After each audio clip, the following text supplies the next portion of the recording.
Remaja, anak-anak kita yang remaja misalnya, mari kita rangkul, mari kita gandeng, beri mereka ruang, beri mereka peran, beri mereka tanggung jawab sesuai dengan kemampuan mereka. Mari kita hidupkan lagi remaja masjid, agar anak-anak remaja kita dekat dengan masjid, sehingga jika nanti pengurus masjid generasi yang tua sudah meninggal, ada generasi muda yang akan melanjutkan. Alhamdulillahi Rabbil Alamin, wa bihi nasta'inu ala umuri dunya waddin. Ashhadu an la ilaha illallah Rabbul Alamin, wa ashhadu anna Muhammadan abduhu wa rasuluhu arsalahu rahmatan lil alamin. Allahumma salli wa sallim wa barik ala Muhammadin wa ala alihi wa man tabi'ahu bi ihsanin ila yaumiddin. Faya ayyuhal muslimun al-hadirun, inni usikum wa iyaya bitaqwallah, faqad fazal muttaqun. Ittaqullaha haqqa tuqatih wa la tamutunna illa wa antum muslimun. Qala Allah Ta'ala fi kitabihil karim, a'udzu billahi minasy syaithanir rajim, bismillahirrahmanirrahim. Wal yakhshal ladzina law taraku min khalfihim dzurriyyatan dhi'afa khafu 'alaihim falyattaqullaha wal yaqulu qawlan shadida. Sadaqallahul azim. Bapak-bapak, saudara-saudaraku jemaah Jumat Arsyadakumur Rahman, kita bersyukur kepada Allah, alhamdulillah, kita senantiasa dilimpahkan oleh Allah rahmat dan nikmat yang banyak. Di antara nikmat terbesar itu adalah nikmat iman. Berbekal iman yang ada pada diri kita, kita laksanakan perintah Allah, kita jauhi larangan Allah, kita arungi kehidupan ini untuk menuju kehidupan akhirat yang kekal abadi. Selawat dan salam kita mohonkan kepada Allah, semoga disampaikan buat junjungan kita Nabi Muhammad sallallahu alaihi wasallam. Melalui baginda Rasulullah, Allah turunkan ajaran agar kita pedomani, agar kita amalkan, agar kita terapkan dalam kehidupan kita sehari-hari, supaya selamat hidup kita di dunia menuju kehidupan akhirat yang kekal abadi. Sebagai kewajiban bagi khatib-khatib berwasiat kepada kita semua, tentunya juga kepada diri khatib sendiri, agar kita senantiasa bertakwa kepada Allah.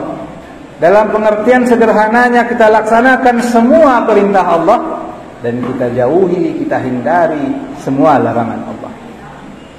Jemaah Jumat Arsyadakumur Rahman, kita bersyukur, bahkan bangga, senang melihat syiar agama di mana-mana. Masjid misalnya, masjid kita berdiri dengan megah, dengan jamaah yang ramai. Alhamdulillah. Tidak hanya anak-anak remaja, tidak hanya orang-orang tua, anak-anak kita pun ramai ke masjid. Semoga ini sebagai pertanda bagi kita bahwa kita tidak khawatir suatu saat nanti meninggalkan masjid kepada anak-anak kita, generasi muda kita. Tetapi ada kecemasan bagi kita melihat perkembangan akhir-akhir ini Semoga di tempat kita ini tidak terjadi. Di tempat lain misalnya, kita lihat anak-anak kita datangnya ke masjid cuman sholat Jumat saja. Sholat 5 waktu, anak-anak kita, remaja kita, pemuda kita tidak datang ke masjid. Sholat 5 waktu hanya berisi beberapa saf, dan itu hanya diisi oleh orang-orang tua-tua kita. Pertanyaannya, kemana anak-anak muda kita? Kemana remaja kita? Kemana pemuda kita?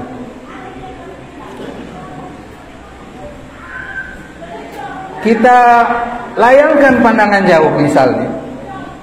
Kita temukan misalnya ada anak-anak kita disibukkan dengan permainan HP mereka, disibukkan dengan game mereka.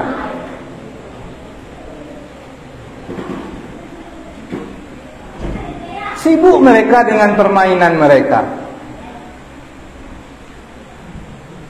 Khawatir kita kalau mereka tidak kita bekali dengan hal-hal yang akan membentengi mereka, hal-hal yang akan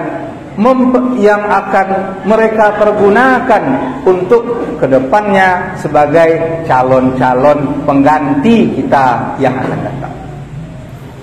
Mereka yang akan kita harapkan menjadi pemimpin di nagari, di kampung, di masjid. Khawatir kita kalau tidak kita siapkan dari sini. Itu hantaman dari luar dan sulit untuk kita bendung. Kita tidak menafikan keuntungan dari teknologi, tetapi ada sisi negatif dari perkembangan teknologi yang juga harus kita antisipasi. Ada ungkapan populer dari Bung Karno misalnya, jika ingin menghancurkan sebuah bangsa, maka hancurkanlah generasi mudanya. Khawatir kita, generasi muda kita tidak siap ke depannya menjadi generasi penerus cita-cita kita ke depannya. Di antara indikasi itu apa? Mereka disibukkan dengan game mereka di HP-nya masing-masing.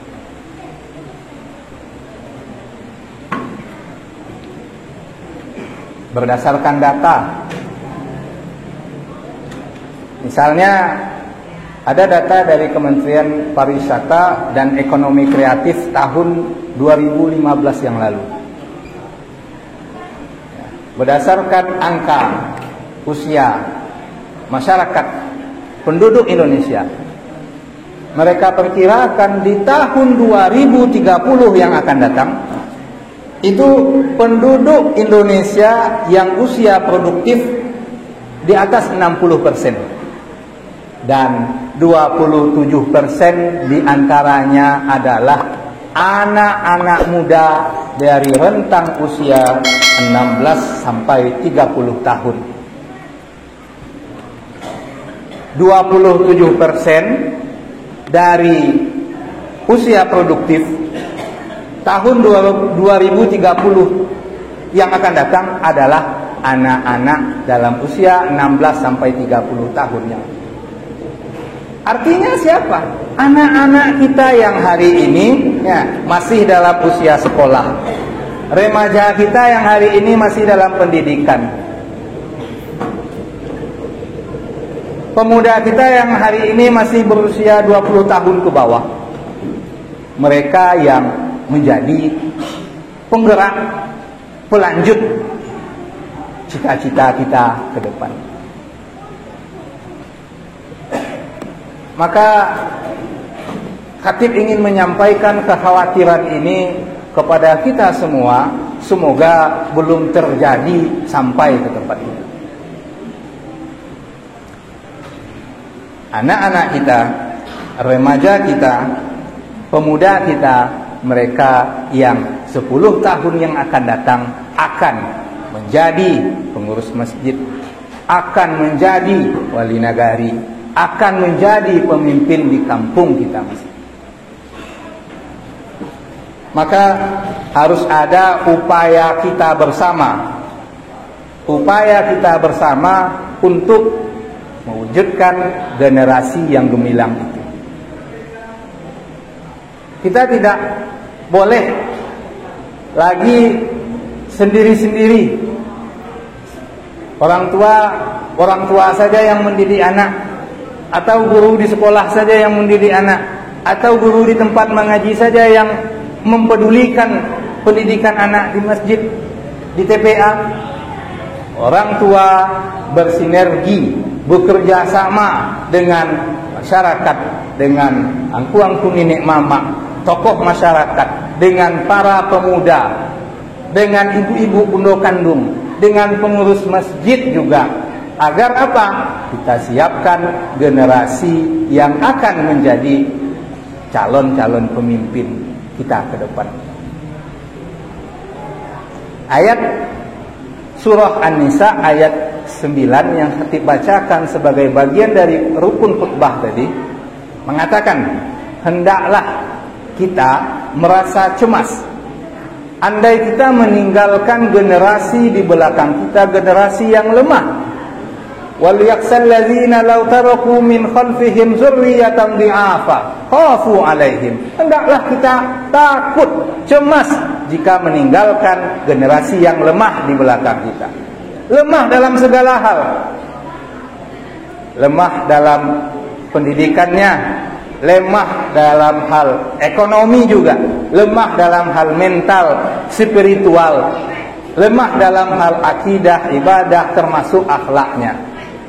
Khawatir kita meninggalkan generasi yang lemah.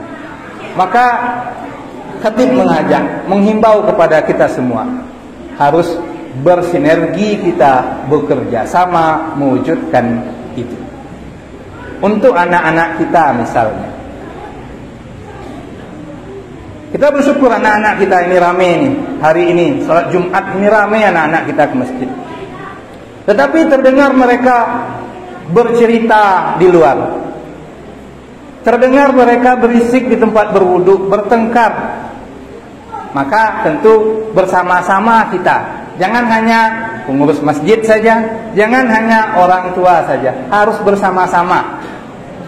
Di rumah dimulai, kita ingatkan anak-anak kita. Atau kita jangan meninggalkan anak-anak kita, duduk kita dekat anak-anak kita. Andai anak-anak itu duduk dekat kita, tentu dia tidak ada punya lawan bicara. Tentu mereka tidak akan berbicara. Kakek bawa cucunya dekat dia.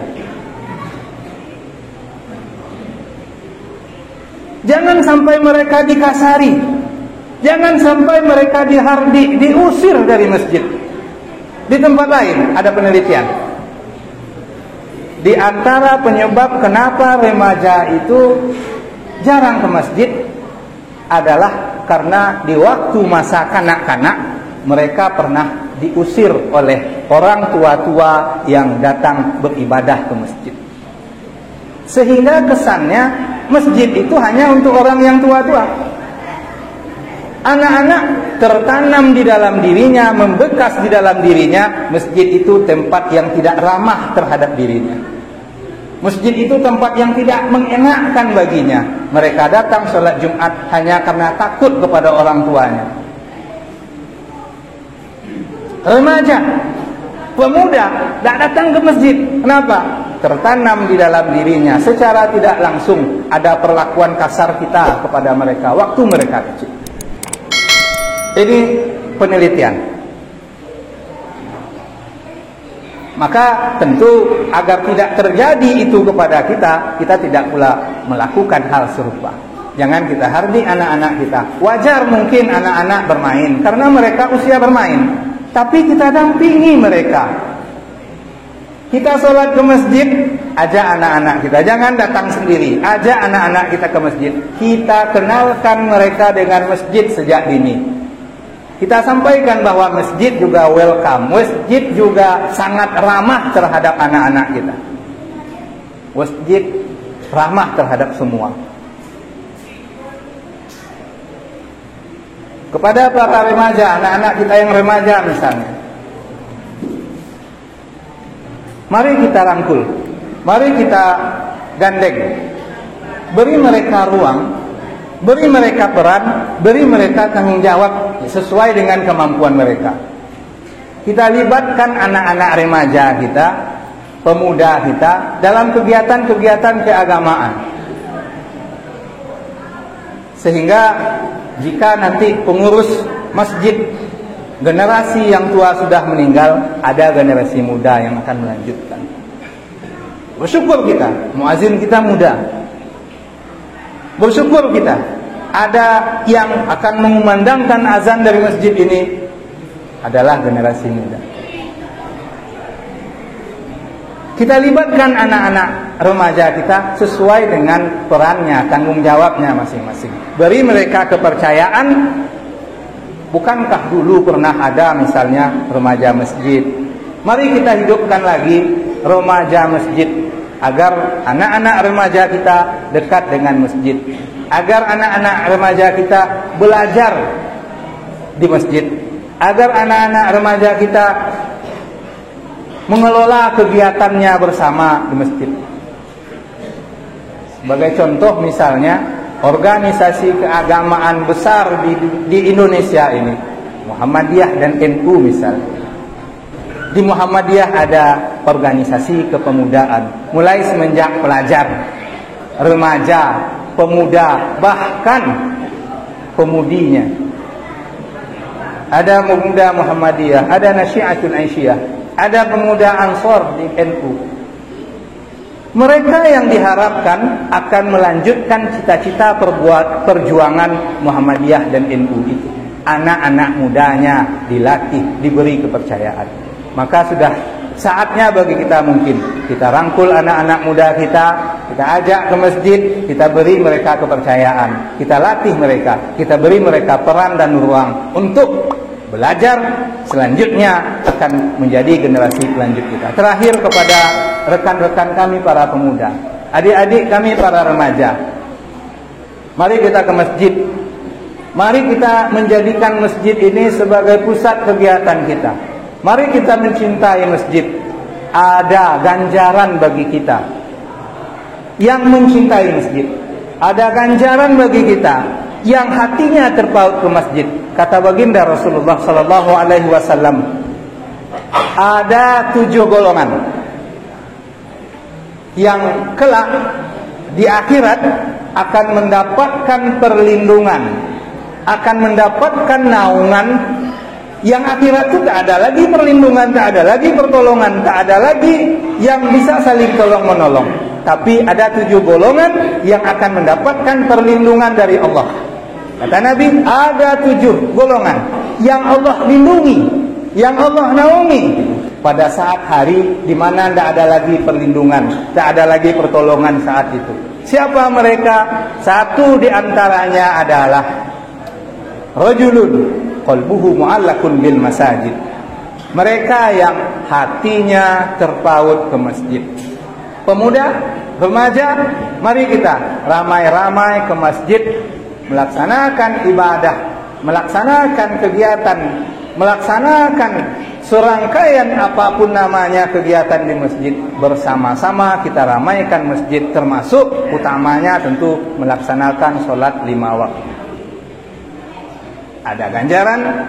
Baginda Rasulullah menyebutkan orang yang hatinya terpaut ke masjid dilindungi oleh Allah pada hari kiamat kelak. Ini saja yang khatib sampaikan, semoga bermanfaat adanya bagi kita semua.